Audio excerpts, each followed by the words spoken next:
નમસ્કાર વિદ્યાર્થીઓ, chapter number 9 માં લીથાના ક્વેશ્ચનમાં આપણે ડાઉટ સોલ્યુશન ઉપર આવીએ. તો ચેપ્ટર નંબર 9 માં લેવલ 1 થી આપણે શરૂઆત કરીએ. Level 1, question number 1.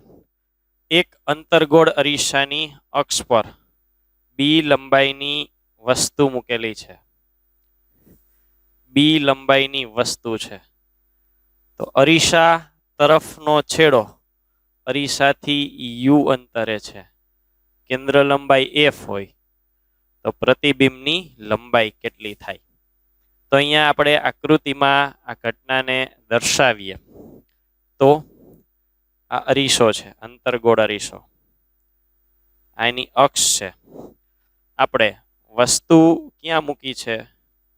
તો કે વસ્તુ અહીંયા મૂકી છે. વસ્તુ અને વસ્તુનો અરીસા તરફનો છેડો યુ અંતરે છે. એટલે આ જે અંતર છે એ યુ છે. પછી વસ્તુ છે એ બી લંબાઈની છે. બી. તો પ્રતિબિંબની લંબાઈ શોધો. હવે છોકરાઓ, પેલી વસ્તુ એ કે પેલો છેડો છે ને, પેલો છેડો એ અંતર U1 કહેવાય અને બીજો છેડો છે એ અંતર U2 થાય. આપણે ઉદાહરણ 9.2 ઓલું મોબાઈલના પ્રતિબિંબની સાઈઝ અને મોબાઈલના પ્રતિબિંબનો આકાર નક્કી કર્યો હતો. એમાં માત્ર આકાર નક્કી કરવાનો હતો, અહીંયા ગણતરી છે. તો પેલા છેડાનું વસ્તુ અંતર U1 થાય, બીજાનું U2 થાય.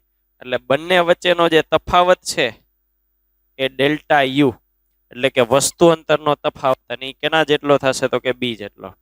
હવે આપણે અહીંયા પ્રતિબિંબની લંબાઈ શોધવાની છે. તો પ્રતિબિંબની લંબાઈ માટે અરીસા માટે સૂત્ર લઈએ. તો અરીસા માટે સૂત્ર છે 1/f = 1/v + 1/u. હવે બદલે છે શું? તો કે વસ્તુ અંતર છે U1 થી U2 સુધી બદલે છે. એટલે વસ્તુ અંતર બદલે, અને વસ્તુ અંતર બદલે એટલે વસ્તુ અંતરની સાથે પ્રતિબિંબ અંતર બદલે. કેન્દ્ર લંબાઈ F આ હંમેશા અચળ જ હોય, બદલે નહીં. એટલે આપણે વસ્તુ અંતર બદલતું હોય એટલે એના પરથી અહીંયા કહીએ કે ભાઈ U ની સાપેક્ષે વિકલન લેતા. યુની સાપેક્ષે વિકલન લઈએ એટલે અહીંયા આ થશે d/du. f ને ઉપર લઈએ એટલે -1 = d/du v⁻⁻1 plus d/du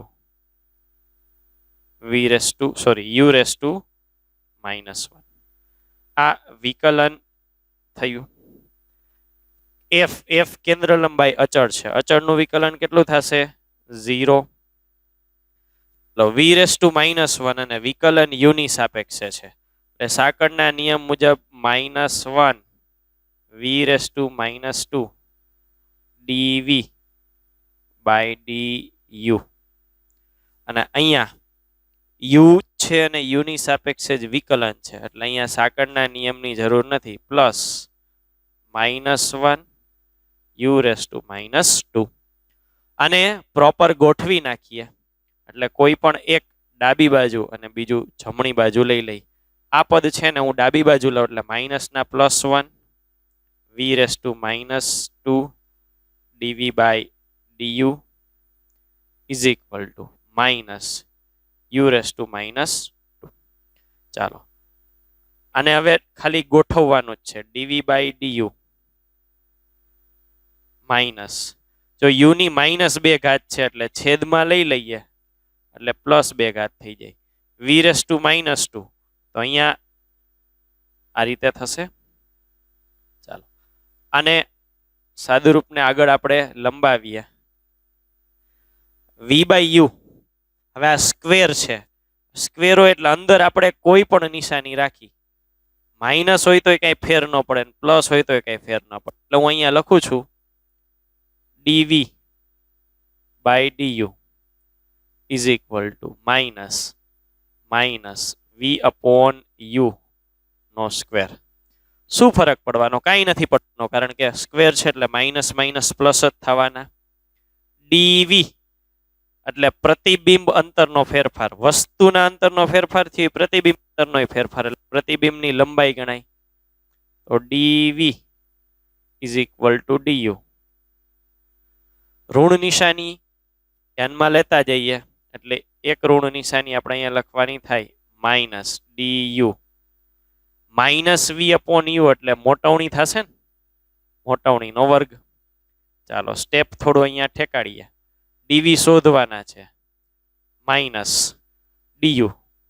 D U એટલે વસ્તુ અંતરનો ફેરફાર. કેટલો છે? તો કે આટલો. અને માહિતી પ્રમાણે કોના જેટલો થશે? બી જેટલો. બી મોટવણીનું સૂત્ર f upon f minus u નો સ્ક્વેર. તો જવાબ થશે આપણો option D, b into f upon u minus f નો સ્ક્વેર. અહીંયા યુ માઇનસ એફ હોય કે એફ માઇનસ યુ કંઈ ફરક નથી પડવાનો, કારણ ઋણ નિશાની છે એટલા માટે મેં કહ્યું એમ. તો આ થયું MCQ number 3. Next MCQ number 4 ઉપર આવીએ. 4માં આપણને કીધું છે એક ટાંકીમાં એન વક્રી ભવનાંક ધરાવતું પાણી પ્રવાહી છે. સમતલ અરીસો ટાંકીના તળિયે છે. તો સપાટી પર એક બિંદુવત વસ્તુ પી. હવે આટલી આકૃતિ આપણે દોરી નાખીએ. એક ટાંકીમાં પાણી ભરેલું છે અને ટાંકીના તળિયે અરીસો મૂકેલો છે. આ અરીસો વસ્તુ ક્યાં મૂકેલી છે? તો કે બિંદુવત વસ્તુ પી સપાટી પર મૂકેલી છે. એટલે અહીંયા વસ્તુ છે, ઓબ્જેક્ટનો ઓ દર્શાવવું. એક અવલોકનકાર આ વસ્તુનું અને તેના પ્રતિબિંબનું ઉપરથી નીચે તરફ અવલોકન કરે છે. હવે આ ભાઈ જે અવલોકન કરે છે એ ક્યાંથી કરે છે? તો કે અવલોકન છે એ ઉપરથી નીચે કરે છે. આ અવલોકનકાર એટલે એની આપણે આંખ દર્શાવી. તો વસ્તુ અને પ્રતિબિંબ વચ્ચેનું અંતર કેટલું હોય? ચાલો અરીસા માટે વસ્તુ અંતર કેટલું થાય? તો કે અરીસાને સીધી વસ્તુ નથી દેખાતી, અરીસાને વસ્તુ પાણીમાંથી થઈને દેખાય છે. એટલે પહેલા તો આપણે એ નક્કી કરવાનું થશે કે અરીસા માટે વસ્તુ અંતર કેટલું. તો કે અરીસા માટે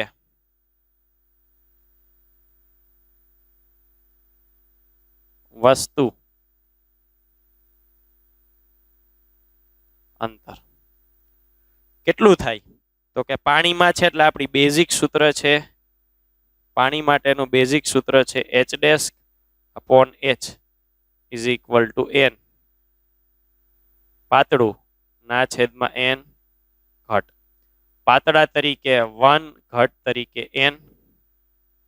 H dash is equal to H by N. એટલે U is equal to H by N થયા.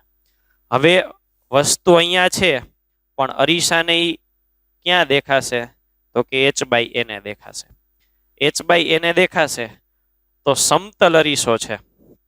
તો સમતલ અરીસા માટે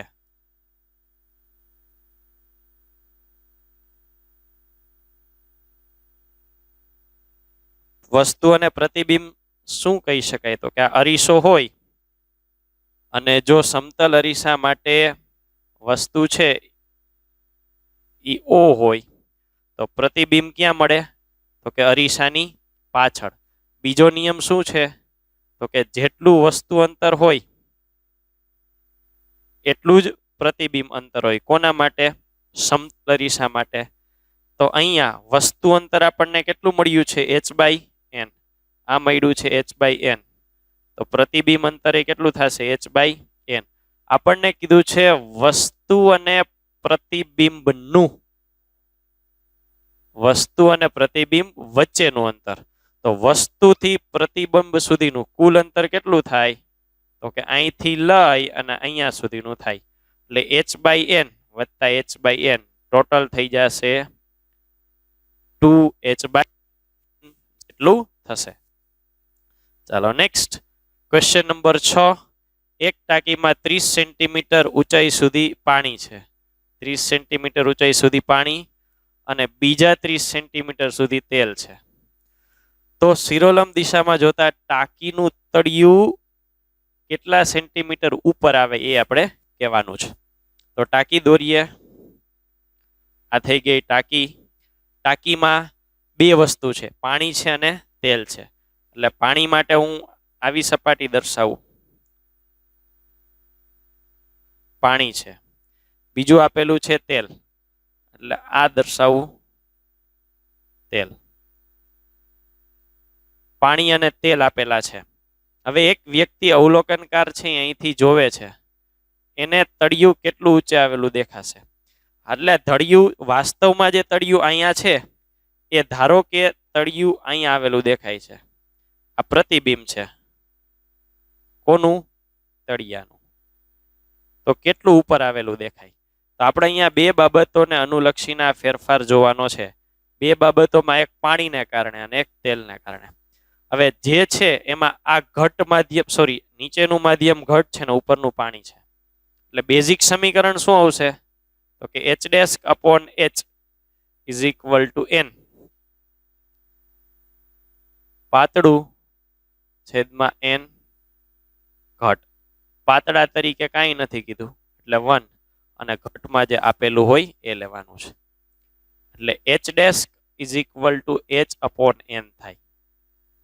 તો બે દ્રવ્યો છે, એમાંનું પેલું દ્રવ્ય છે પાણી. પાણી માટે કેટલા થશે? તો કે પાણી માટે h1 ડેશ. પાણીની ઊંચાઈ કેટલી આપેલી છે? 30 સેન્ટીમીટર. 30. ચાલો, પાણીનો વક્રીભવનાંક. પાણીનો વક્રીભવનાંક કેટલો કીધો છે? 1.33. 30 ના છેદમાં 1.33. 30 ના છેદમાં 1.33 સાદુરૂપ આપશો એટલે 30 તેરી 90. 90 ભાગ્યા 4, 45 દુ 90, લગભગ 22.5 થશે. કેલ્ક્યુલેટરથી જોવું, જે આન્સરમાં ફરક આવે તો એ મુજબ ફેરફાર કરવો. બીજા દ્રવ્ય તરીકે આપેલું છે તેલ. તેલને કારણે શું થશે? તો કે h2 ડેશ. તેલને કારણે થશે, તેલ પણ 30 સેન્ટીમીટર સુધી જ ભરેલું છે. શું કીધું છે? 30 સેન્ટીમીટર. અને તેલ માટે વક્રીભવનાંક કેટલો છે? 1.28 છે.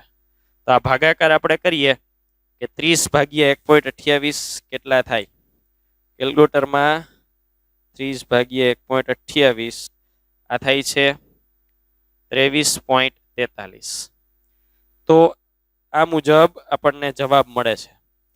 હવે આ જે ઊંચાઈઓ મળી એ આભાસી છે. તો આભાસી ટોટલ કેટલું થયું? તો કે વાસ્તવિક કેટલું થતું હતું? તો વાસ્તવિક h1 વત્તા h2.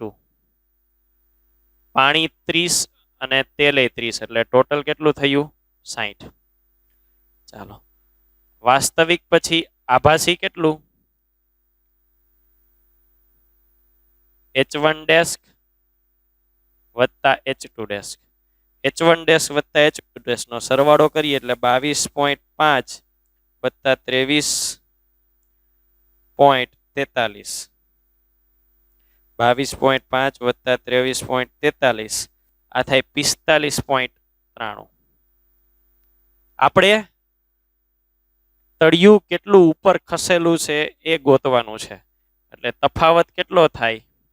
તો કે તફાવત થાય 60 માઇનસ 45.93. 60 માઇનસ 45.93 એટલે જવાબ થાય 14.07. એટલે 14.07 જેટલું ઉપર ખસેડાશે. અહીંયા ઓપ્શન કદાચ મારાથી ખોટો ટીક થઈ ગયેલો છે, કદાચ કીમાં તો જવાબ તરીકે સી જ 14.02 જ હશે, 6.46 નહીં હોય. અને કદાચ આ હોય તો એ સુધારો, આન્સર આ જ થશે. ચાલો, નેક્સ્ટ ક્વેશ્ચન તરીકે આપણને આપેલું છે 3 સેન્ટીમીટર જાડા અને 2 સેન્ટીમીટર 2 જેટલો વક્રીભવનાંક ધરાવતા 3 સેન્ટીમીટર જાડા, વક્રીભવનાંક 2, સમતલ ચોસલા પર લંબ સાથે 30 ના ખૂણો બનાવે તે રીતે પ્રકાશ કિરણ આપાત થાય છે. તો લેટરલ શિફ્ટ આપણે શોધવાની છે. લેટરલ શિફ્ટનું બેઝિક સમીકરણ તો કે લેટરલ શિફ્ટ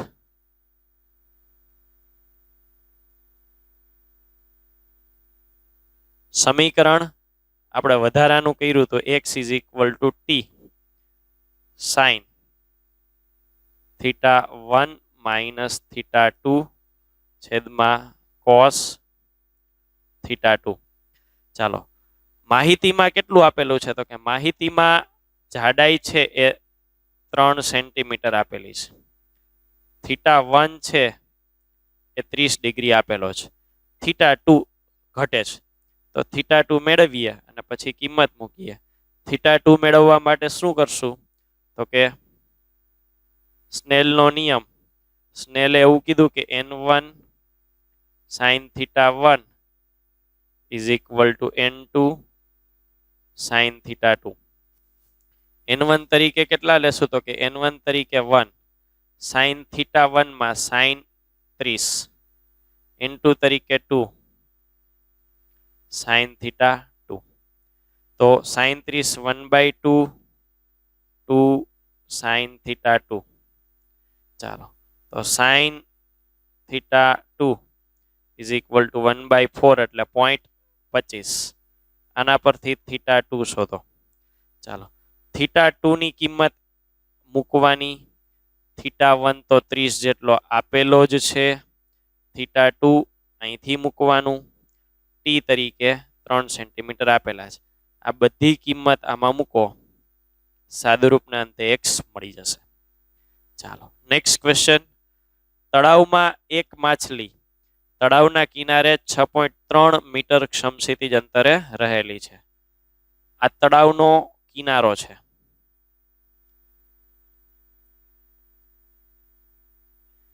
અને તળાવના કિનારા પાસે માછલી રહેલી છે.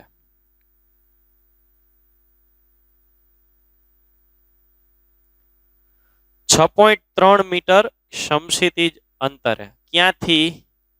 કિનારેથી. આ કિનારો છે. કિનારાથી એક અંતર કેટલું? 6.3 મીટર. અહીંયા માછલી રહેલી છે. હવે જો તે કિનારા પરના એક ઝાડને જસ્ટ જોઈ શકતી હોય, કિનારા પરનું ઝાડ જોવું છે એટલે માછલીનું સ્થાન આપણે ક્યાં લઈ લેશું તો કે માછલી છે એ પાણીની અંદર હોય. એટલે અહીંયા માછલી છે એને આપણે પાણીની અંદર દર્શાવીએ તો અહીંયા માછલી ક્યાંક આવેલી છે કિનારા પર. કિનારા પર એટલે અહીંયા એક ઝાડ છે ને જસ્ટ જોઈ શકે એટલે હજી જોવાની શરૂઆત થાય છે. જોવાની શરૂઆત થતી હોય એટલે એમાંથી નીકળતા કિરણો એ જોઈ શકતા હોય એવી સ્થિતિની વાત છે. તો આ રીતે થશે. આ કિરણો આમાં પ્રવેશે છે તો તેની તળાવમાં ઊંડાઈ કેટલી હશે? અને પાણીનો વક્રીભવનાંક 1.33 આપેલો છે. ચાલો, જસ્ટ જોઈ શકે છે એટલે ત્યાંથી વક્રીભવનની શરૂઆત થઈ.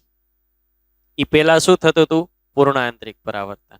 અર્થાત અહીંયા જે ખૂણો બને એ કેટલો થાય?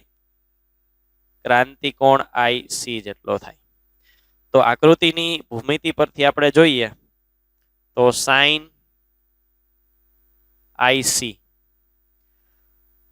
પૂર્ણ આંતરિક પરાવર્તનની શરત પ્રમાણે આ n પાતળાના છેદમાં n ઘટ છે. પણ ભૂમિતિ પ્રમાણે તો કે આ શું થશે તો કે આ તળાવની ઊંડાઈ h કહીએ અને આ અંતરને આપણે r કહીએ. તો IC ની સામેની બાજુ, સાઇન છે એટલે સામેની બાજુ, સામેની બાજુ કેટલી થાય? r. આ સામેની બાજુ છે, આ પાસેની બાજુ છે કર્ણ. કર્ણ કેટલો થશે તો કે બાકીની બંને બાજુના વર્ગનો સરવાળો r² + h². √r² + h². પાતળા માટે કંઈ કીધું નથી એટલે પાતળા માટે કંઈ ન કીધું હોય તો 1. ઘટ માટે કેટલા? 1.33. r કેટલા આપેલા છે તો કે r તરીકે 6.3 છે. 6.3 બ્રેકેટ √6.3² + h². ચાલો, સાદુરૂપ પૂરું કરો એટલે h જશે. એના પછી નેક્સ્ટ એક બહિર્ગોળ અરીસો. પેલી બાબત ઈ ધ્યાનમાં લેવાની છે, આ બહિર્ગોળ અરીસો છે.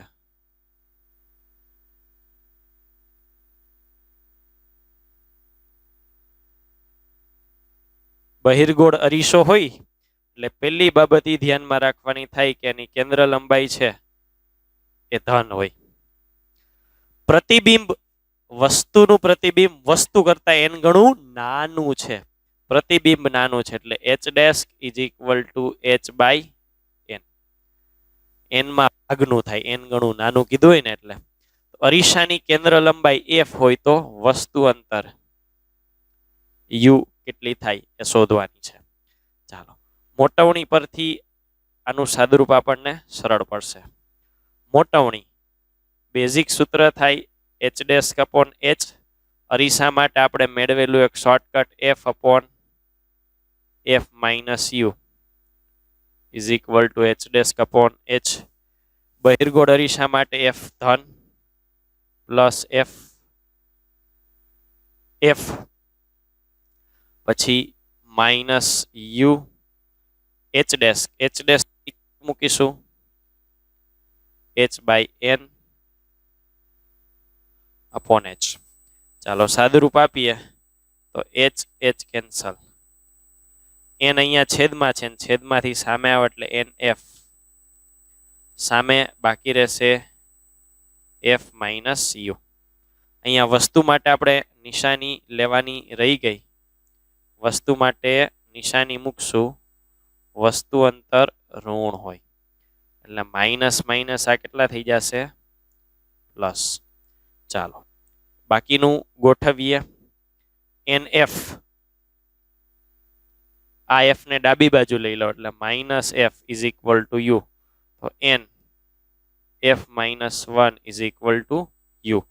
આ થઈ ગયું એના માટે વસ્તુ અંતરનું સમીકરણ. ચાલો નેક્સ્ટ એક ગોળાકાર બહિર્ગોળ સપાટી અને વસ્તુ અને બહિર્ગોળ સપાટી વસ્તુ અને પ્રતિબિંબને અલગ પાડે છે. તેઓનો અનુક્રમે વક્રીભવનાંક 1.0 અને 1.1 છે અને વક્રતા ત્રિજ્યા 25 સેન્ટીમીટર છે. તો પાવર કેટલો થાય? સમીકરણ થાય minus n1 upon u plus n2 upon v is equal two n2 minus n1 upon r. જ્યારે બે માધ્યમોને અલગ પાડતી સપાટી ગોળીય હશે ત્યારે આમાં વસ્તુને પ્રતિબિંબ અંતર આપેલા નથી, તો આપણે ઓલી બેઝિક શરત લઈ લેવાની. કઈ? તો કે પેરેક્શિયલ કિરણો હોય તો પેરેક્શિયલ કિરણો એના માટે વસ્તુ અંતર છે ઇનફાઇનાઇટ હોય તો પ્રતિબિંબ અંતર કેન્દ્ર લંબાઈ f જેટલું મળે. તો એ કિંમત અહીંયા મૂકીએ તો માઇનસ n1, આ n1 થશે અને આ n2. 1 ના છેદમાં ઇનફાઇનાઇટ વત્તા 1.5 ના છેદમાં f is equal two 1.5 minus 1.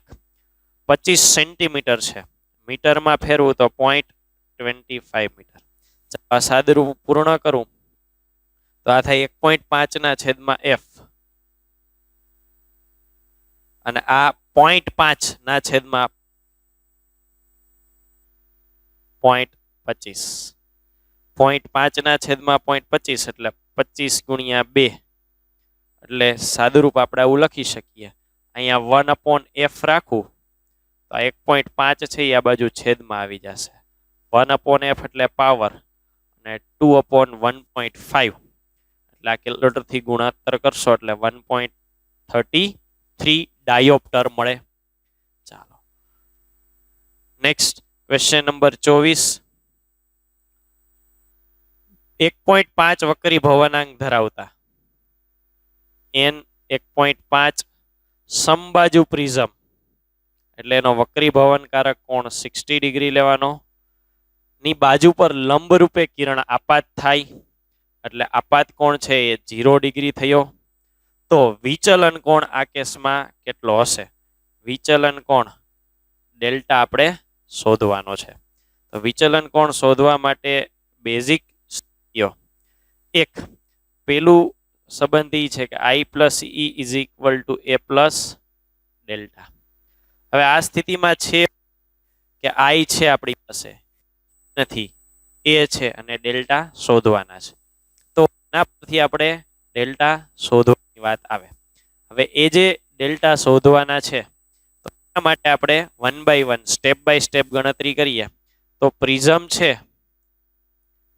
એની પ્રથમ સપાટી પર કિરણ લંબ રૂપે આપાત થાય છે, એટલે લંબ રૂપે કિરણ આપાત થયું એટલે એ જ કિરણ લંબ રૂપે એમાંથી બહાર નીકળી જાય.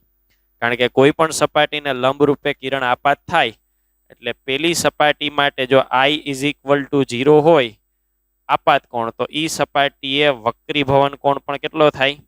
0 થાય. તો I ઇઝ ઇક્વલ ટુ 0 હોય તો આ નહીં 0 થાય. પછીની વાત કરીએ બીજી સપાટી. તો બીજી સપાટી માટે આપણે સંબંધ એવો ધ્યાનમાં લઈ શકીએ કે R1 plus R2 is equal two A. R1 0 છે, R2 અને A 60 ડિગ્રી છે. તો R2 મળ્યા 60 ડિગ્રી. ચાલો ત્યાં સ્નેલનો નિયમ તો કે આ જે કિરણ છે એ અહીંયા આપાત થયું એટલે અહીંયા લંબ સાથે જે કોણ બનાવે એ કોણ એનો આપાત કોણ ગણાશે, આ થશે R2. અને પછી પોતે દિશા બદલી અને બહાર નીકળે ત્યારે જે ખૂણો બનાવે એ નિર્ગમન કોણ ઈ થશે. તો એ નિર્ગમન કોણ ઈ પાસે સમીકરણ થાય N2 sin R2 is equal to N1 sin E. N1 તરીકે 1, sin R2 તરીકે R2 60, N1 1 sin E શોધવાના છે. તો sin 60 એટલે થયા √3/2. પ્રિઝમના દ્રવ્યનો વક્રીભવનાંક કેટલો આપેલો છે? 1.5. એટલે અહીંયા N2 તરીકે આપણે લેવાના થશે 1.5 sin E. ચાલો આના ઉપરથી E મળી જશે. ચાલો I ની કિંમત કેટલી છે? 0. I ની કિંમત અહીંથી મળી ગઈ. પછી E ની કિંમત અહીંયા શોધી. A ની કિંમત રકમમાં આપેલી છે. બાકી કોણ રહ્યું? ડેલ્ટા. તો આ જે કિંમત મૂકી એટલે સાદુરૂપને અંતે ડેલ્ટા મળી જશે. નેક્સ્ટ, આકૃતિમાં દર્શાવ્યા પ્રમાણે બે પ્રિઝમ P1 અને P2 સંયુક્ત રીતે વિચલન વગર વિભાજન. વિચલન વગર એટલે વિભાજન એટલે શું? તો કે પેલો પ્રિઝમ એને નીચે લઈ આવે ને તો બીજો પ્રિઝમ ઉપર લઈ આવે. વિચલન વગર આ શબ્દનો અર્થ શું થાય? તો કે કુલ વિચલન ડેલ્ટા કેટલું થવું જોઈએ? 0. પેલા પ્રિઝમ વડે ડેલ્ટા 1 થાય ને બીજા પ્રિઝમ વડે ડેલ્ટા 2 થાય તો ટોટલ 0 થવું જોઈએ. અર્થાત del1 is equal to minus del2. તો મૂલ્યની દ્રષ્ટિએ વાત કરી તો બેયની કિંમત સરખી થવી જોઈએ. હવે બીજો મુદ્દો શું કીધો છે? તો કે પ્રિઝમ કોણ પેલા માટે 4 છે અને વક્રીભવનાંક 1.54 છે. બીજા માટે પ્રિઝમ કોણ 3 છે તો વક્રીભવનાંક કેટલો એ આપણે શોધવાનો છે. 4 ડિગ્રી અને 3 ડિગ્રી એટલે ખૂણા કેવા છે? એ કેવા છે? તો કે એ ખૂબ નાના છે. અને જ્યારે પ્રિઝમ કોણ નાનો હોય ત્યારે del is equal two an-1 લેવાનું થાય. એ મુજબ અહીંયા કિંમત મૂકીએ. પેલા માટે શું થશે? તો કે a1 n1 -1 a2 n2 -1. કિંમત મૂકીએ. a1 પેલા માટે પ્રિઝમ કોણ કેટલો? 4 ડિગ્રી. વક્રીભવન અંક કેટલો? 1.54. 1.54 -1. બીજા માટે a2 તરીકે કેટલા છે? 3 ડિગ્રી. 3 degree n2 -1. સાદુરૂપ આપો એના અંતે મળી જશે n2. નેક્સ્ટ, રામન પ્રકિરણમાં જોવા મળતી સ્ટોક્સ અને એન્ટી સ્ટોક્સ. પ્રકિરણ છે આપણે એનસીઆરટી માંથી નીકળી ગયું છે એટલે ચર્ચાનો ભાગ નથી, પણ માહિતી માટે દોરીએ. પ્રકિરણ બે પ્રકારે જોવા મળે. એ પ્રકિરણના જે પ્રકિરણ કુદરતી છે એને સ્થિતિસ્થાપક પણ કહેવામાં આવે છે. અને જે કૃત્રિમ છે આપણે માનવી દ્વારા પ્રયોગશાળામાં મેળવવામાં આવે છે એને અસ્થિતિસ્થાપક કહેવામાં આવે છે. કુદરતી પ્રકીર્ણન છે એમાં બે પ્રકાર જે આપણે ભણી ગયા, રેલે પ્રકીર્ણન અને મી પ્રકીર્ણન. કૃત્રિમ પ્રકીર્ણન સૌપ્રથમ ભારતના વૈજ્ઞાનિક સીવી રામન દ્વારા પ્રયોગશાળામાં કરવામાં આવ્યું હતું, એટલે એને રામન પ્રકીર્ણન પણ કહેવામાં આવે છે. અને એમાં જે રેખાઓ જોવા મળે એના માટે પ્રકીર્ણનનો પ્રકાર કયો થાય છે? અસ્થિતિસ્થાપક.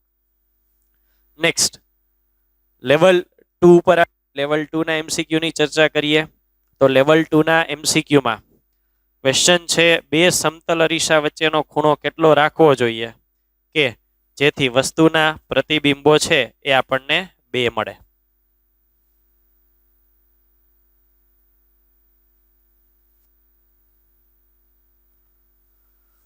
બે અરીસા વચ્ચેનો ખૂણો કેટલો રાખવો જોઈએ કે જેથી વસ્તુના પ્રતિબિંબો છે એ આપણને એની સંખ્યા 2 મળે? ચાલો, પ્રતિબિંબો 2 મળે. આના માટેનો એક સિમ્પલ કન્સેપ્ટ છે. કોઈ પણ પરિસ્થિતિ માટે આખી થિયરી આપણે ધ્યાનમાં લઈ લઈએ. ધારો કે આપણને એવું કહેવામાં આવે છે કે બે અરીસા વચ્ચેનો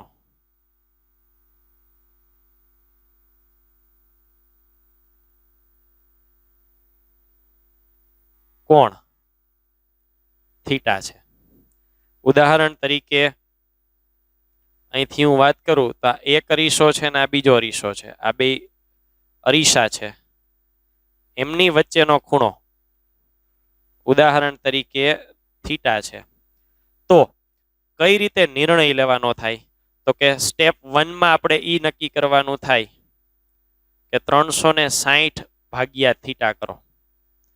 360 ભાગ્યા થીટા કરો, આનો જવાબ શું આવે છે? કે જવાબમાં 2 શક્યતાઓ છે. એ 2 શક્યતાઓ અહીંયા દર્શાવું. જો જવાબ બેકી આવે અથવા જવાબ એકી સંખ્યા આવે.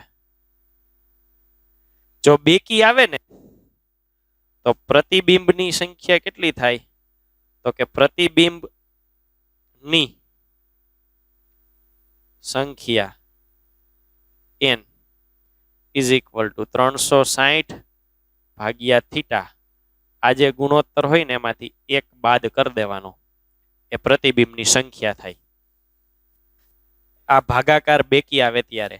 એકી આવે ત્યારે 2 સ્થિતિ, એકી આવે ત્યારે 2 સ્થિતિ, ત્યાં એક્ઝેક્ટ વચ્ચે આવતી હોય તો પ્રતિબિંબની સંખ્યા થશે 360 ભાગ્યા થીટા માઇનસ 1. અને અહીંયા વસ્તુ છે એ એના સિવાયના કોઈ સ્થાને મૂકેલી છે તો એવા કેસમાં પ્રતિબિંબની સંખ્યા થશે 360 ભાગ્યા થીટા. તો આ મુજબ આપણે સાદુરૂપ આપવાનું છે. આખી થિયરી મેં સમજાવી દીધી. એમાં પ્રતિબિંબ છે આપણને 2 પ્રતિબિંબો કીધેલા છે, એટલે ધ્યાનથી ને તો 360 ભાગ્યા થીટા બેકી આવ્યા હોય ને તો બેકીમાંથી 1 બાદ થઈને આન્સર એકી થઈ જાય, એટલે પ્રતિબિંબની સંખ્યા કેટલી મળી? એકી. પછી અહીંયા એ જ રીતે પ્રતિબિંબનો જવાબ છે એ કેટલી સંખ્યા મળશે? બધાના ફાઇનલ જવાબ લખું ને તો આ એકી સંખ્યા થઈ જશે. પછી એવી જ રીતે આ એકી સંખ્યા થઈ જશે, અને સોરી આ એકી માઇનસ 1 છે, એટલે એકી માઇનસ 1 એટલે આ કેવી થઈ જશે? બેકી સંખ્યા થઈ જશે, અને આ કેવી રહેશે? એકી. ચાલો વિચારો જી, આપણો જવાબ પ્રતિબિંબની સંખ્યા 2 છે એટલે બેકી. આ સ્થિતિ લઈને કરવાની થશે. હવે એ સ્થિતિ લઈને કરવાની થાય એટલે હું અહીંયા ગણું તો આ મુજબ થશે. પ્રતિબિંબની સંખ્યા 2 is equal two 360 upon theta minus 1. તો 3 ઇઝ ઇક્વલ ટુ 360 ભાગ્યા થીટા. તો theta is equal two 120 degree આવે. હવે અહીંયા આન્સરમાં 360 ડિગ્રી કદાચ કીમાં આપેલું છે, 360 ડિગ્રી શક્ય નથી. 360 ડિગ્રી ન આવે. સાચો જવાબ કેટલો થશે? 120 ડિગ્રી થશે. ચાલો નેક્સ્ટ. સમતલ અરીસા પર 30 ના ખૂણે કોઈ પ્રકાશ કિરણ આપાત થયા બાદ કેટલું વિચલન અનુભવે? સમતલ અરીસો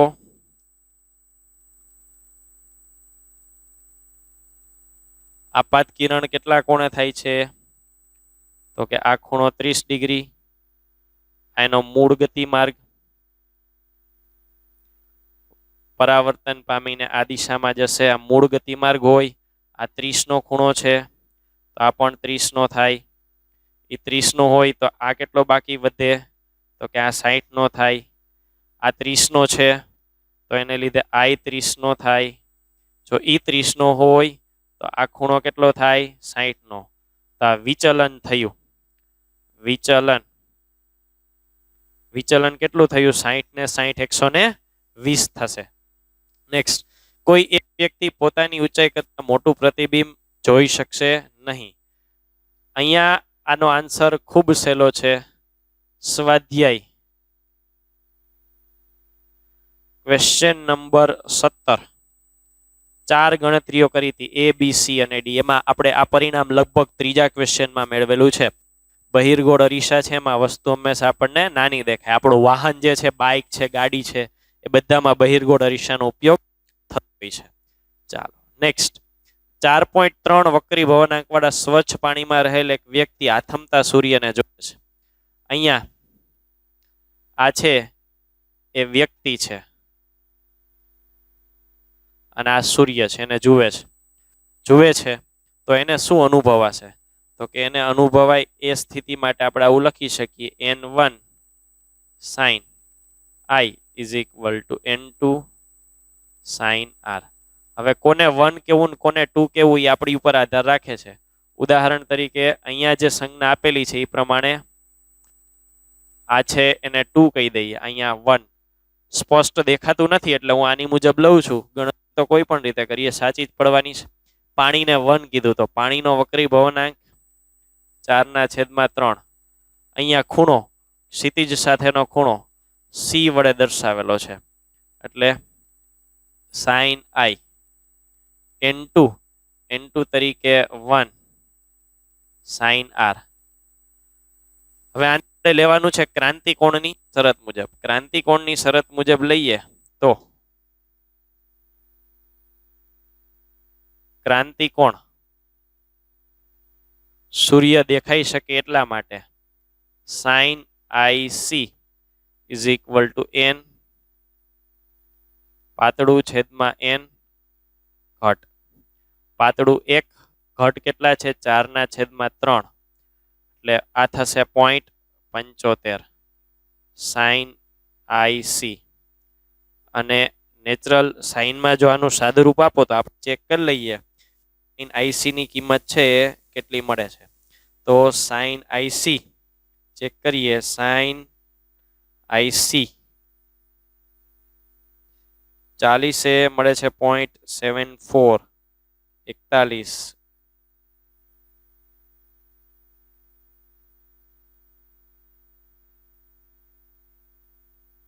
65 42 sin 45 પછી 48 49 sin 48 થી 49 ની વચ્ચે એટલે આ થાય 48.5 એપ્રોક્સિમેટલી આપણે લઈ લઈએ. 48.5 ડિગ્રી થાય. આ ક્યાં બનાવે? તો કે આ લંબ સાથે હોય. આ ખૂણો છે એ 48.5 નો થાય. તો આ ખૂણો કેટલો થવો જોઈએ? તો કે આ ખૂણો છે એ આની બાદબાકી કરો એટલે 41.5 ની આડેગાડે થાય. એટલે રાઉન્ડ ફિગર મુજબ જોઈ લેવાનો રે. ઉધ્વ અક્ષ છે એના સાથે 48.5 અને સમક્ષિતિજ સાથે 41.5 એટલે રાઉન્ડ ફિગર તરીકે આપણને 48 ઉધ્વ સાથે આપેલું છે અને સમક્ષિતિજ માટે 41.5. એનો અર્થ આ જવાબ છે એને પણ સાચો ગણી શકાય. બંને આકૃતિમાં દર્શાવ્યા મુજબ 1.33 વાળું પાણી પાત્રમાં 33.25 સેન્ટીમીટર ઊંચાઈ સુધી ભરેલું છે. પાણી મુક્ત સપાટીથી 25 સેન્ટીમીટર સુધી ભરેલું છે અને 15 સેન્ટીમીટર ઊંચાઈએ અંતર્ગોળ અરીસો મૂકેલો છે. કેટલાએ મૂક્યો છે? 15 સેન્ટીમીટર. આ અરીસો 15 સેન્ટીમીટરે મૂકેલો છે. 33.25 સેન્ટીમીટર સુધી પાણી ભરેલું છે. તો પ્રવાહી પાત્રના તળિયા પર રહેલા એક વસ્તુનું પ્રતિબિંબ ની મુક્ત સપાટીથી, આ પાણીની મુક્ત સપાટી થઈ, આ સપાટી કઈ? તો કે મુક્ત સપાટી થી અંતર 25 સેન્ટીમીટર અંતરે રચાતું હોય. એટલે આ જે અંતર છે એ 25 સેન્ટીમીટર છે. એટલે આ જે રચાય છે એ પ્રતિબિંબ છે. તો અરીસાની કેન્દ્ર લંબાઈ કેટલી થશે? હવે પહેલા તો આપણે એ નક્કી કરવાનું થાય કે ખરેખર વસ્તુ અરીસાને કેટલી અનુભવાશે. તો કે વસ્તુ અંતર કેટલી થશે એની વાત કરીએ. વસ્તુ અંતર, જો આ તો હવા જ છે એટલે હવા એમનેમ રહેશે. આ ભાગ પાણીમાં ડૂબેલો છે એટલે ત્યાં કેટલું અનુભવાશે? તો કે h1 ભાગ્યા n જેટલું. ડાયરેક્ટ લખું છું. h2 15 plus h1. આ અંતર ટોટલ કેટલું આપેલું છે? 33.25 ભાગ્યા n. એનો વક્રી ભવનાંક કેટલો આપેલો છે? તો કે 1.33. 1.33 ઇઝ ઇક્વલ ટુ, ભાગાકાર કરીએ, 33.25 ભાગ્યા 1.33 એટલે આ આવશે 25 અને આ 15, 40. વસ્તુ અંતર કેટલું થયું? 40. આનો અર્થ શું થયો? તો કે આનો અર્થ એવો થયો કે ભાઈ વસ્તુ અંતરે ટોટલ 40 થયું અને પ્રતિબિંબ અંતર જુઓ જી, અહીંયા પ્રતિબિંબ રચાય છે ને, પછી આ અને આ પણ 40 થયું. વસ્તુ અંતર ને પ્રતિબિંબ અંતર જ્યારે સમાન થાય, u is equal two v હોય, એનો અર્થ ઈ કેટલું અંતર સમજવાનું રહીએ? જેટલું. અને 2f તરીકે કેટલું થશે? તો કે 40. તો f કેટલા થશે? 20 સેન્ટીમીટર. આ કેન્દ્ર લંબાઈની કિંમત થઈ. અંતર્ગોળ અરીસો છે એટલે આગળ કઈ નિશાની લગાડવી પડશે? માઇનસ. Next question. જુદા જુદા સ્થાને રહેલા વસ્તુના વાસ્તવિક પ્રતિબિંબો બહિર્ગોળ લેન્સ વડે કોઈ એક પડદા પર રચવામાં આવે છે. બહિર્ગોળ લેન્સ વડે કોઈ એક પડદા પર પ્રતિબિંબો રચવામાં આવે છે. પ્રતિબિંબની ઊંચાઈ 8 અને 2 સેન્ટીમીટર હોય. પ્રતિબિંબની ઊંચાઈ કેટલી છે? 8 અને 2 સેન્ટીમીટર. 8 અને 2 સેન્ટીમીટર હોય તો જો અહીંયા શું કીધું છે? એક પડદા પર. પડદાનો અર્થ શું થાય છોકરા? હવે સમજ. પેલી વાત તો અરીસો છે, આ એની અક્ષ છે, આ પડદો છે. પડદો અહીંયા હોય ને એનો અર્થ એવો થયો કે પ્રતિબિંબ અંતર તો v જ રાખી દેવાનું.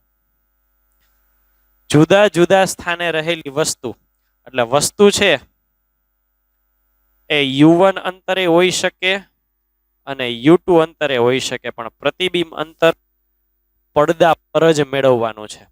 પડદા પર મેળવવાનું છે. આનો અર્થ v છે, પ્રતિબિંબ અંતર છે એ સરખું. હવે ખરેખર બે માટે એક જ જગ્યાએ પ્રતિબિંબ નથી મળવાનું. અહીંયા કહેવાનો અર્થ એવો થાય છે કે એક u1 માટે જો v1 is equal two v મળતું હોય ને, તો બીજા માટે u2 is equal two v2 is equal to minus v મળતું હોય. આવું કોમ્બિનેશન હોય. અને એવા કેસમાં શોર્ટકટ છે એની વાત કરીએ તો આપણે જ્યારે જ્યારે આવા પ્રશ્નો આવે ત્યારે આ શોર્ટકટ જ વાપરવાના છે. h કેટલા થાય? તો કે h1 ડેશ અને h2 ડેશ ના ગુણાકારના વર્ગમૂળ બરાબર. તો અહીંયા શું છે? 8 ગુણ્યા 2 16, 16 નું વર્ગમૂળ 4. વસ્તુની ઊંચાઈ 4 સેન્ટીમીટર થશે. નેક્સ્ટ, સમતલ બહિર્ગોળ લેન્સની વક્રતા ત્રિજ્યા 10 સેન્ટીમીટર છે. સમતલ બહિર્ગોળ લેન્સ. સમતલ બહિર્ગોળ લેન્સ જો હું આકૃતિમાં દોરું તો સમતલ બહિર્ગોળ લેન્સ એક બાજુમાં આપણે માહિતી લખીએ તો આની માહિતી તરીકે R1 ઇન્ફાઇનાઇટ અને R2 માઇનસ R. પછી વક્રતા ત્રિજ્યા 10 સેન્ટીમીટર આપેલી છે એટલે અહીંયા થઈ ગયું. કેન્દ્ર લંબાઈ 30 સેન્ટીમીટર છે, એફ છે એ 30 સેન્ટીમીટર છે. તો લેન્સના દ્રવ્યનો વક્રી ભવનાંક આપણે શોધવાનો છે. ચાલો સમીકરણ શું થાય? તો કે સમીકરણ થાય 1/f is equal two n1 minus n2 n2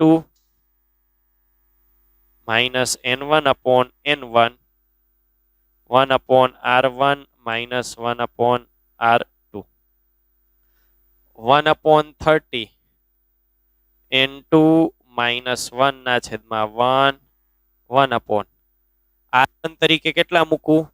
infinite minus 1/r2 તરીકે માઇનસ અને કિંમત કેટલી આપેલી છે? 10. ચાલો 1/30 is equal two n2 minus 1 1/ઇન્ફાઇનાઇટ 0 minus minus plus 1 ના છેદમાં 10 સાદુરૂપ આપી અને n2 ની કિંમત શોધવાની થશે. ચાલો નેક્સ્ટ, પાતળા સમતલ બહિર્ગોળ લેન્સની બહિર્ગોળ સપાટીની વક્રતા ત્રિજ્યા 15 સેન્ટીમીટર અને વક્રી ભવનાંક 1.6 હોય તો લેન્સનો પાવર કેટલો થશે? Same question, same pattern. Power p 1/f n2 minus n1 upon n1 1/r1 minus 1/r2. ચાલો n2 તરીકે આપણને શું આપેલું છે? વક્રી ભવનાંક 1.6 1.6 માઇનસ 1 ના છેદમાં 1 એક અનંત લઈ લ્યો અને 15 સેન્ટીમીટર વક્રતા ત્રિજ્યા આપેલી છે એટલે આ તફાવત થશે 0.6 અને છેદમાં માઇનસ માઇનસ પ્લસ 15 જે જવાબ આવે. અહીંયા પાવર છે એમાં એના માટે 15 છે આપણે સેન્ટીમીટરમાં આપેલા છે, મીટરમાં ફેરવી નાખીએ તો 0.15 થશે એટલે માઇનસ માઇનસ 0.15 મૂકીએ. 0.15 એટલા માટે મૂકવાની વાત છે કે સીધો જવાબ ડાયોપ્ટરમાં આવી જશે. આપણને એવું છે કે એક અંતર્ગોળ લેન્સ વડે વસ્તુ અને પ્રતિબિંબ એવી રીતે રચાય છે કે વસ્તુ અને પ્રતિબિંબ પ્રિન્ટિંગ મિસ્ટેક છે, વચ્ચેનું અંતર 10 સેન્ટીમીટર હોય તો મોટવણી 1/4 હોય. અંતર્ગોળ લેન્સ કીધો છે, અંતર્ગોળ લેન્સ કીધો છે એટલે પહેલા આકૃતિ દોરીએ.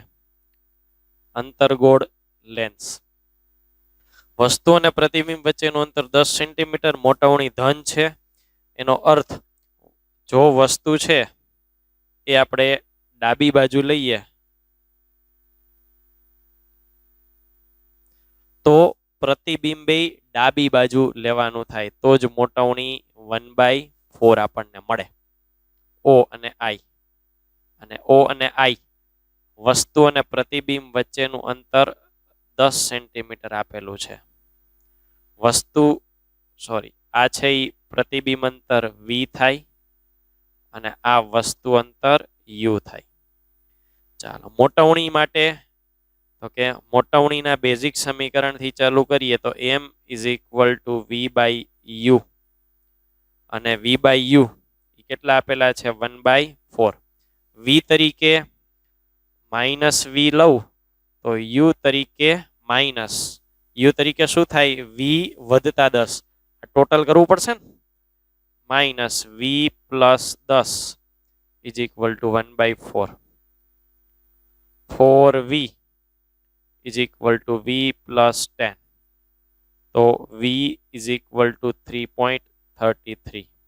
જો v 3.33 હોય તો u કેટલું થાય? તો કે u એટલે v પ્લસ 10. આ v છે અને એમાં 10 ઉમેરી દઈએ એટલે એ થાય 13.33. કેન્દ્ર પૂછીશ 1/f 1/v minus 1/u 1/v. v કેટલા? માઇનસ 3.33 માઇનસ માઇનસ 13.33 થશે. તો સાદુરૂપ આપીએ તો માઇનસ માઇનસ આ પ્લસ 1/3.33 પ્લસ 1/13.33 33 લસા લઈએ -3.33 ગુણ્યા 1.13.33 છેદમાં 13.33 -3.33 શું જવાબ આપીએ કેલ્ક્યુલેટરથી ચેક કરીએ તો જવાબ કેલ્ક્યુલેટરથી ચેક કરતા 13.33 ગુણ્યા 3.33 ભાગ્યા 10 4.43 સેન્ટીમીટર મળશે. એટલે જેટલી જ્યારે વસ્તુ અને પ્રતિબિંબ વચ્ચેનું અંતર આપ્યું હોય ને ત્યારે આપણે સરવાળો કરતા, પણ આ અંતર્ગોળ લેન્સ છે એટલે એક જ એવો કેસ છે કે વસ્તુ અંતર અને પ્રતિબિંબ અંતર આવી રીતે મળે. આ ટોટલ વસ્તુ અંતર થયું, જે પ્રતિબિંબ અંતર અને +10 આ બંનેનો સરવાળો છે. 56 એક વાદળી અને લાલ રંગના કિરણો માટે આપેલ દ્રવ્યના પ્રિઝમના વક્રીભવનાંકો 1.532 વાદળી એટલે બ્લુ અને રેડ 1.532 1.514 અને પ્રિઝમ કોણ છે એ 8 ડિગ્રી છે. તો કોણીય વિભાજન કેટલું થાય? કોણીય વિભાજન આપણે સમીકરણ મેળવેલું છે ANV - NR મોટામાંથી નાનું બાદ કરી દેવાનું. અહીંયા બ્લુ રંગ મોટો હોય તો અહીંયા આપણે સમીકરણમાં લખીશું ANB - NR 8 ડિગ્રી 1.532 - 1.514 જે જવાબ આવે ડિગ્રી. નેક્સ્ટ 1.54 વક્રીભવનાંક વાળા અને 4 ડિગ્રી પ્રિઝમ કોણ. 1.54 વક્રીભવનાંક 4 ડિગ્રી પ્રિઝમ કોણ. શ્વેત પ્રકાશનું વિચલન વિનાનું વિભાજન મેળવવા 1.72 વક્રીભવનાંક વાળા કાચના બીજા પ્રિઝમ સાથે સંયોજન કરવામાં આવે છે. તો બીજા પ્રિઝમનો પ્રિઝમ કોણ? હમણાં જ આપણે એક MCQ કર્યો એટલે હું ખૂબ ટૂંકમાં જ આવું છું. પેલા વડે જેટલું થાય એટલું જ બીજા વડે થાય. N1 - 1 = N2 - 1. હાલો એક પ્રિઝમ છે એના માટે 1.54 વક્રીભવનાંક અને 4 ડિગ્રી પ્રિઝમ કોણ. 4 ડિગ્રી 1.54 - 1 આના માટે એ શોધવાના છે, પણ વક્રીભવનાંક આપેલો છે કેટલો છે? 1.72 - 1. તો સાદું રૂપ આપો એટલે A2 આન્સર મળશે ડિગ્રીમાં. કેટલો A2 જોશે. અને આ ગોઠવણી કેવી રીતે હોય તો કે એક પ્રિઝમ સવડો રાખીએ ને તો બીજો પ્રિઝમ ઊંધો રાખવો પડે. એટલે આના માટે જો એ ધન હોય ને તો આના માટે એ કેવો લેવો પડે? ઋણ, કારણ કે તો જ પરસ્પર દિશામાં હોય અને કેન્સલ કરી શકે. ચાલો નેક્સ્ટ આકૃતિમાં દર્શાવી મુજબ પ્રિઝમ સપાટી AB પર કોઈ પ્રકાશનું કિરણ લંબ રૂપે આપાત થાય છે. આ કિરણ લંબ રૂપે આપાત થયું. લંબ રૂપે આપાત થયું એટલે લંબ રૂપે જ અહીંયા પહોંચે છે. N વક્રીભવનાંક વાળું પ્રવાહી સપાટી AC પર રહેલું છે. આ N વક્રીભવનાંક છે, આ પ્રવાહી છે. પ્રિઝમના દ્રવ્યનો વક્રીભવનાંક 3/2 છે. પ્રિઝમ છે એના માટે N છે એ 3/2 છે. તો વક્રીભવનાંક N ના કયા મર્યાદિત મૂલ્ય માટે પૂર્ણ આંતરિક પરાવર્તન થાય? હવે આ રીતે આપાત થાય એટલે અહીંયા રકમમાં આ ખૂણો છે એ 60 ડિગ્રીનો આપેલો છે. એટલે પૂર્ણ આંતરિક પરાવર્તનની શરત ચેક કરવાની વાત છે. તો પૂર્ણ આંતરિક પરાવર્તનની શરત ચેક કરીએ તો પૂર્ણ આંતરિક પરાવર્તન sin IC N પાતળું છેદમાં N ઘટ. હાલો આ કેટલો ખૂણો છે? 60 નો છે ને. sin 60 કેટલા થાય? √3/2. પાતળું માધ્યમ તો કે જેમાં જવાનું છે એ પાતળું માધ્યમ N અને ઘટ માધ્યમ 3/2 અને સામે લઈ તો N = 3√3/4. એટલે કિંમત 3/4 થાય એવો આ એક જ ઓપ્શન છે. તો આનાથી ઓછું હશે તો પૂર્ણાંતિક પરાવર્તન થશે. ચાલો, આકૃતિમાં દર્શાવ્યું 30 ડિગ્રી પ્રિઝમ કોણ. અહીંયા પ્રિઝમ કોણ છે એ કેટલો આપેલો છે તો કે એ 30 ડિગ્રી છે. ચાંદીના ઢોળાવ એક સપાટી છે.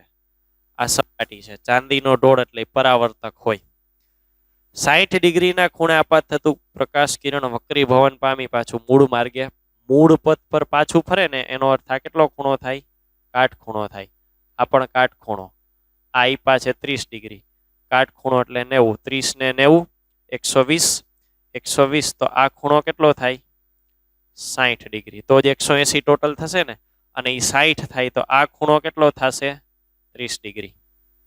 તો પ્રિઝમના દ્રવ્યનો વક્રી ભવનાંક કીધો છે. હવે આ સપાટી પાસે શું થયું તો કે સપાટી પાસે આવું થયું, જે પ્રકાશનું કિરણ આપાત થયું એને કોણ બનાવ્યો છે 60, અને વક્રી ભવન પામ્યું ત્યાં બનાવ્યો છે કોણ 30.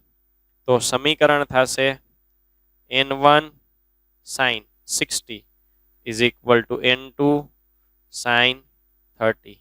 n1 તરીકે 1 sin 60 √3/2 ઇન્ટુ શોધવાના છે sin 30 1/2 2 કેન્સલ એટલે √3 આન્સર થશે. નેક્સ્ટ, એક ચોક્કસ પ્રિઝમ કોણ વડે લાલ અને વાદળી રંગના કિરણો અનુક્રમે 8 ડિગ્રી અને 12 ડિગ્રીનું વિચલન અનુભવે છે. પ્રિઝમ 1 માહિતી લખું. પ્રિઝમ 1 એના વડે કેટલું વિચલન તો કે એના વડે વિચલન લાલ માટે 8 ડિગ્રી અને વાયોલેટ માટે 12 ડિગ્રી. પછી આટલા જ પ્રિઝમ કોણ વાળા બીજા પ્રિઝમ વડે, એટલે માહિતી છે એ પ્રિઝમ નંબર 2 માટે છે. બીજા પ્રિઝમ માટે 10 અને 14. રેડ છે એ 10 અને વાયોલેટ છે એ 14.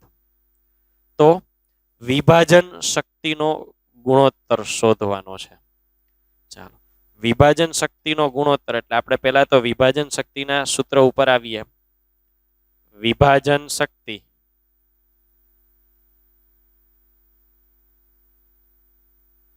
વિભાજન એટલે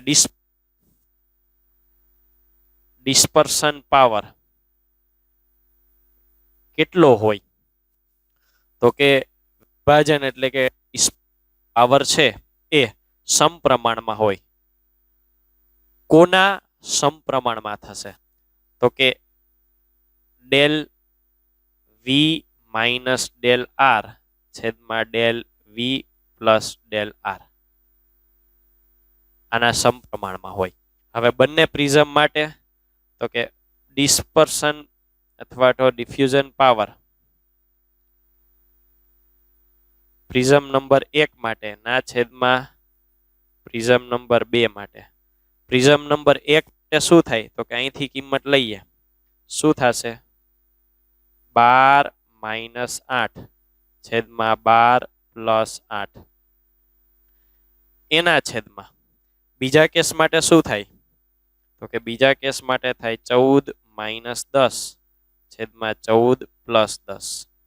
ચાલો, ગુણોત્તર કેટલો થાય છે તો કે ગુણોત્તર જોઈએ. 12 માઇનસ 8 એટલે 4, 12 ને 8 20 ગુણ્યા 14 માંથી 10 જાય તો 4, 14 ને 10 24, 4 4 કેન્સલ, 24 ના છેદમાં 20, 6 ચોક 24 અને 4 પંચા 20, 6 ના છેદમાં 5 થશે.